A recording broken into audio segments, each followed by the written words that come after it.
let's pull back the curtain on the world of academic publishing. It's this high-stakes universe where your entire career can hinge on where you get your work published. We're going to follow the incredible 20-year journey of one journal that kind of broke all the rules and forced everyone to ask a really important question. So, what does it even mean for a journal to be A-list? We hear that term thrown around all the time, but how does a publication actually earn that status? Is it just about reputation? Is it pure numbers? Or is it something else entirely? Well, we're about to dive into a case study that really puts that question to the test. Okay, so take a look at this. This is a peek at the Financial Times Top 50, which is one of the most powerful A-lists out there. For academics, lists like these are, well, they're pretty much everything. Business schools use them to decide who gets hired, who gets tenure, who gets promoted. These journals are the ultimate gatekeepers. But this is where our story gets really interesting. What happens when a journal comes along that, by all the numbers, absolutely belongs in that elite club, but its name just isn't on the list? This is the central puzzle we're digging into today. Here's our first big clue. In 2016, this number, 4.78, was the impact factor for a journal called Organizational Research Methods, or ORM. Now, an impact factor is basically a report card for a journal, showing how often its articles get cited by other researchers. And a score of 4.78, that is crazy high. It's a huge signal that the work being published is making some serious waves. So here's the mystery in black and white. If you were to take ORM and just slot it into that same Financial Times list, its impact factor would land it at number 14. That's higher than 37 other journals that are already considered A-list. It has the stats of a champion, but not the title. So, how in the world did it get here? All right, here's our game plan for this explainer. We're going to start with ORM's origin story, trace its incredible rise, and then really dissect what its impact looks like. After that, we'll uncover a twist when we see who's actually writing for it, and finally, look ahead to what the next 20 years might hold. So let's start at the beginning. The story of ORM really starts with it solving a very specific, very real problem for the entire academic community. Picture this. It's the 1990s. Researchers in fields like management and psychology are coming up with all these complex new ways to do their studies. But they had a big problem. There was no single go-to place to publish and talk about these methods. So in 1998, with some serious backing from the Academy of Management, ORM was launched to fill that exact gap. From day one, the founding editor, Larry Williams, set this really ambitious dual mission. The journal had to be rigorous enough for the super experts, the hardcore methodologists, but it also had to be a practical, useful resource for everyday researchers, the people who weren't stats wizards. And that balancing act, it turned out to be the secret to its success. So, how did ORM go from this new idea to an absolute benchmark in the field? Well, its rise wasn't an accident. It was a very deliberate, strategic process shaped by a whole series of dedicated leaders. Over its first 2 decades, you can think of the journal's leadership like a relay race. 5 different editors took the baton, and each one ran their leg of the race with a unique strategy, pushing the journal further and faster. You had the founder, the accelerator, the pragmatist. Each played a crucial role, and the changes they made were incredibly practical. The second editor, Herman Aginis, we'll call him the accelerator, knew what drove academics crazy, waiting forever for reviews. So he slashed review times down to about 60 days on average and boosted the page count, which made the journal way more attractive to authors. Then came Robert Vandenberg, the pragmatist, and he brought in what might be the single most important filter in the journal's history, the so what test. It wasn't enough for a paper to be technically brilliant. It had to be useful. It had to solve a real problem that researchers were facing right now. This laser focus on practical application was an absolute game changer. And these weren't just small tweaks. These strategic decisions by the editors led to some seriously direct and dramatic growth. And here's the proof. Just look at this growth curve. I mean, wow. The journal's impact factor just explodes, going from just over 1 in 2003 to nearly 5 by 2016. This is the data that tells the story of its journey from a niche publication to an absolute powerhouse. But, impact is about more than just one number.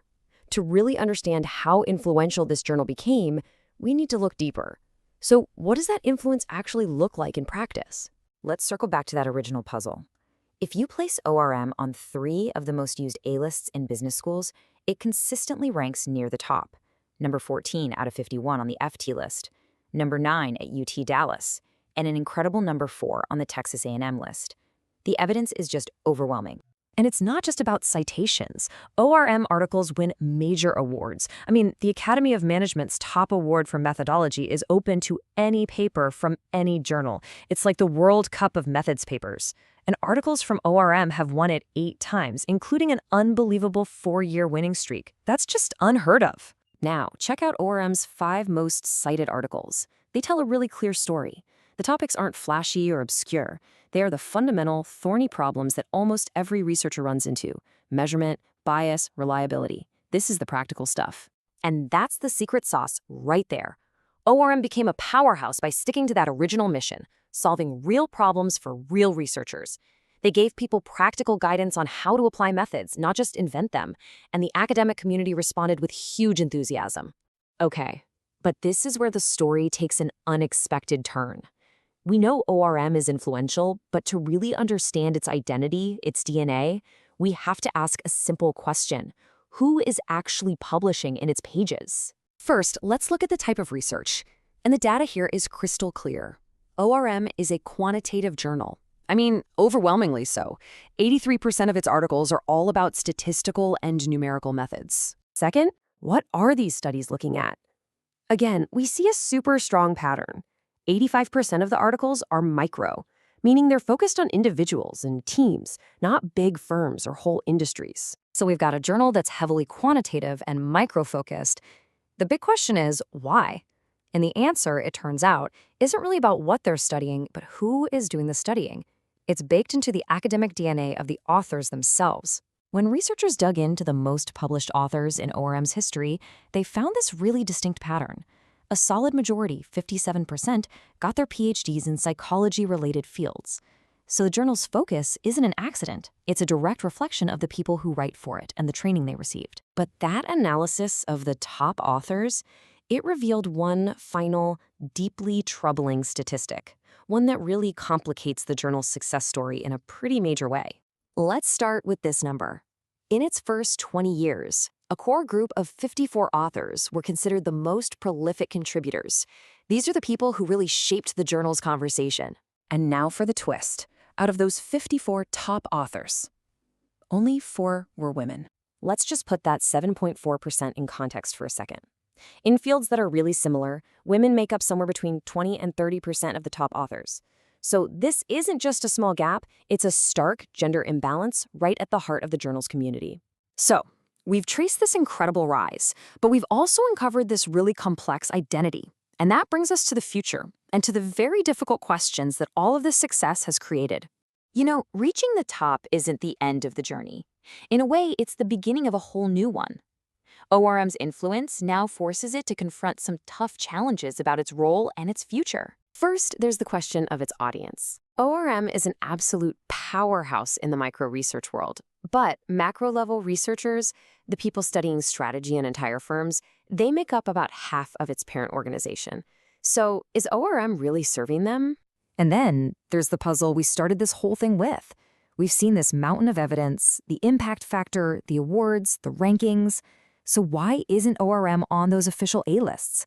What's the final barrier to getting that institutional recognition? And maybe most importantly, there's the gender gap. This isn't just a number, it's a deep question about equity, about representation, and about the health of the entire research community. What steps can the journal and what steps must it take to make sure its next 20 years reflect a much more inclusive group of voices? In the end, it all boils down to this fundamental choice. Does the journal double down on what made it so successful, being the undisputed leader for micro-quantitative researchers?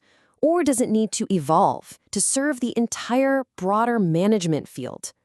There is no easy answer here, and the path it chooses will help define what academic influence even means for decades to come.